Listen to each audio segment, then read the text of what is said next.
Hello friends, welcome to അടുക്കള സ്വാദ്. ഇന്ന് അടുക്കള സ്വാദ് കിച്ചണിൽ റെഡിയാക്കിയത് അടിപൊളി കേസരിയാണ്. അപ്പോൾ ടേസ്റ്റി ആയിട്ടുള്ള കേസരി എങ്ങനെയാണ് റെഡിയാക്കിയതെന്ന് നമുക്ക് കിച്ചണിൽ പോയി നോക്കാം. അപ്പോൾ ആദ്യം തന്നെ നമുക്ക് സ്റ്റവ് കത്തിച്ചു കൊടുക്കാം. അതിന് ശേഷം സ്റ്റവിലേക്ക് ഒരു ചീഞ്ചട്ടി വെച്ച് കൊടുക്കാം കേട്ടോ. കട്ടിയുള്ള പാത്രം നോക്കിയിട്ട് വെച്ച് കൊടുക്കാൻ ശ്രദ്ധിക്കാം കേട്ടോ. ഇനി ഇതിലേക്ക് നമുക്ക് 1 ടീസ്പൂണോളം നെയ്യ് ഒഴിച്ചു കൊടുക്കാം. നെയ്യ് ഒന്ന് ചൂടായി വരുമ്പോൾ 1 ഗ്ലാസ് റവ ഇതിലേക്ക് ചേർത്ത് കൊടുക്കുകയാണ്. അപ്പോൾ ഗായ്സ്, ഇനി നമുക്ക് റവേനെ ഒന്ന് വറുത്തെടുക്കണം.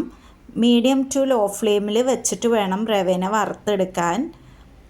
പിന്നെയെന്ന് പറഞ്ഞു കഴിഞ്ഞാൽ റവേനെ ഓവറായിട്ട് വറുത്തെടുക്കരുത് കേട്ടോ. ഓവറായിട്ട് വറുത്തെടുക്കുമ്പോൾ റവയുടെ കളറ് മാറും. അപ്പോൾ റവയുടെ കളറ് മാറാതെ ഇതേമാതിരി റവേനെ വറുത്തെടുക്കാം കേട്ടോ. അപ്പോൾ ഫ്രണ്ട്സ്, നമുക്ക് ഇനി ഈ റവേനെ പാത്രത്തിൽ നിന്ന് മാറ്റിയതിന് ശേഷം ഇതിലേക്ക് നമ്മൾ എടുത്ത റവയുടെ അളവ് ഗ്ലാസ്സില്ലേ, ആ ഗ്ലാസ്സിൽ 3 ഗ്ലാസ് വെള്ളം കടായിലേക്ക് ചേർത്ത് കൊടുക്കുകയാണ്. ഇനി ഇതിലേക്ക് 1 ടീസ്പൂണോളം ഗീ ഒഴിച്ചു കൊടുക്കാം. ഗീ ഒഴിച്ച് കൊടുത്തതിന് ശേഷം അടുത്തത് 1 ടീസ്പൂണോളം സൺഫ്ലവർ ഓയിൽ ചേർത്ത് കൊടുക്കുകയാണ്. ഗീ മാത്രം ഒഴിക്കുമ്പോൾ നമ്മുടെ കേസരി തിന്നുമ്പോൾ നമുക്ക് പെട്ടെന്ന് മട്ട് വരും കേട്ടോ. അപ്പോൾ അതൊന്നും ഉണ്ടാവാതെ ഇരിക്കാൻ വേണ്ടിയിട്ടാണ് നമ്മൾ 1 ടീസ്പൂൺ സൺഫ്ലവർ ഓയിൽ ഒഴിച്ചു കൊടുത്തത്. ഇനി ഇതിലേക്ക് ഒരു അല്പം മഞ്ഞൾപ്പൊടി ചേർത്തിട്ട് നല്ലോണം മിക്സ് ചെയ്ത് വെള്ളത്തിന് എടുക്കാം. ഇപ്പോൾ വെള്ളം തിളച്ചിട്ടുണ്ട്. ഇതിലേക്ക് വറുത്ത് വെച്ച റവേനെ ചേർത്ത് കൊടുക്കുകയാണ്. റവ ചേർത്തതിന് ശേഷം ഇതേമാതിരി മിക്സ് ചെയ്ത് എടുക്കാം. അപ്പോൾ ഗായ്സ്, നല്ലോണം വെള്ളം തിളച്ചതിന് ശേഷം മാത്രം റവ ചേർത്ത് കൊടുക്കാം കേട്ടോ. ഇനി ഇതേമാതിരി നല്ലോണം മിക്സ് ചെയ്ത് എടുക്കാം. ഇനി നമുക്ക് ഇതിലേക്ക് കുറച്ച് ഗീ ഒഴിച്ചു കൊടുക്കാം കേട്ടോ.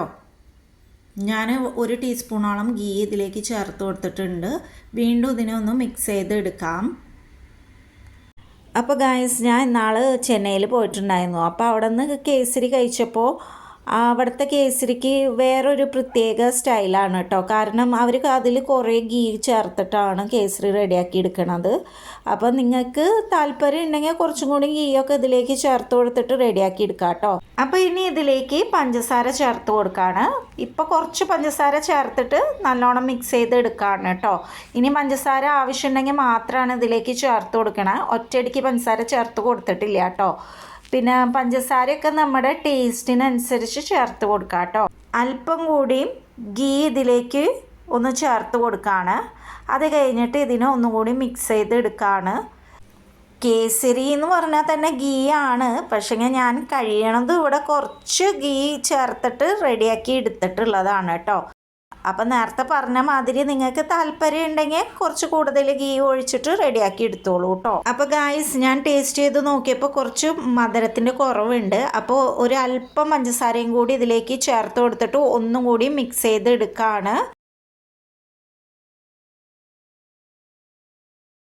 അടുത്തത് ലാസ്റ്റായിട്ട് ഇതിലേക്ക് ഞാൻ കുറച്ച് ഏലക്കായ പൊടിച്ചെടുത്തിട്ടുണ്ട്. ആ പൊടിച്ചെടുത്ത ഏലക്കായനെ ഇതിലേക്ക് ചേർത്ത് കൊടുക്കുകയാണ് കേട്ടോ. ഏലക്കായ ചേർത്തതിന് ശേഷം ഒന്നുകൂടി മിക്സ് ചെയ്തെടുക്കുകയാണ്. ഇപ്പോൾ നമ്മുടെ കേസരി ഏകദേശം ഇപ്പോൾ റെഡി ആയിട്ടുണ്ട്. അപ്പോൾ ഇനി ഇതിനെ നമുക്ക് ഒരു പാത്രത്തിലേക്ക് മാറ്റി കൊടുക്കാം. അതിന് വേണ്ടിയിട്ട് ഞാനിവിടെ ഒരു കേക്കിൻ്റെ ട്രേ ആണ് എടുത്തിട്ടുള്ളത്. അതിലേക്ക് ചേർത്ത് കൊടുക്കുകയാണ്. അപ്പോൾ എല്ലാ കേസരിനെയും നമുക്ക് ഈ ട്രേയിലേക്ക് ചേർത്ത് കൊടുക്കാം. അതിന് ശേഷം നന്നായിട്ട് പ്രസ് ചെയ്ത് കൊടുക്കാം കേട്ടോ. അപ്പോൾ എനിക്കിത് പ്രസ് ചെയ്ത് എടുത്തപ്പോൾ കയ്യിലേയും കാട്ടിയും സ്പൂൺ കൊണ്ടാണ് കേട്ടോ നന്നായിട്ടിത് പ്രസ്സായി കിട്ടിയത്. അപ്പോൾ നിങ്ങൾ ചെയ്യുമ്പോൾ വേണമെങ്കിൽ സ്പൂൺ വെച്ച് ചെയ്തോളൂ കേട്ടോ.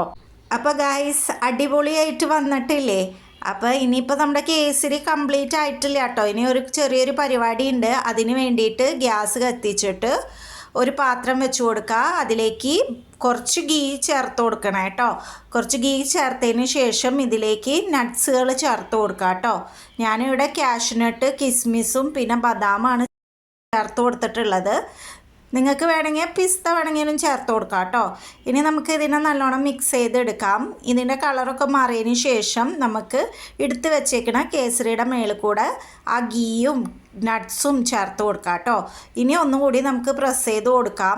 അപ്പോൾ ഗായ്സ് ഇത്രയേ ഉള്ളൂ കേട്ടോ പരിപാടി. അപ്പോൾ എങ്ങനെയുണ്ട്, അടിപൊളിയായിട്ടില്ലേ? അപ്പോൾ എല്ലാവരും ഒന്ന് ട്രൈ ചെയ്ത് നോക്കാം. എല്ലാവർക്കും ഇഷ്ടപ്പെടുന്ന ഒരു റെസിപ്പിയാണ്. ഈ വീഡിയോ ഇഷ്ടമായാൽ ലൈക്ക് ചെയ്യാൻ എന്തായാലും മറക്കരുത്. അതുകൂടാതെ അടുക്കള സ്വാദ് ആദ്യമായിട്ട് കാണുന്ന കൂട്ടുകാരുണ്ടെങ്കിൽ ഒന്ന് സബ്സ്ക്രൈബ് ചെയ്യാനും മറക്കരുത് കേട്ടോ.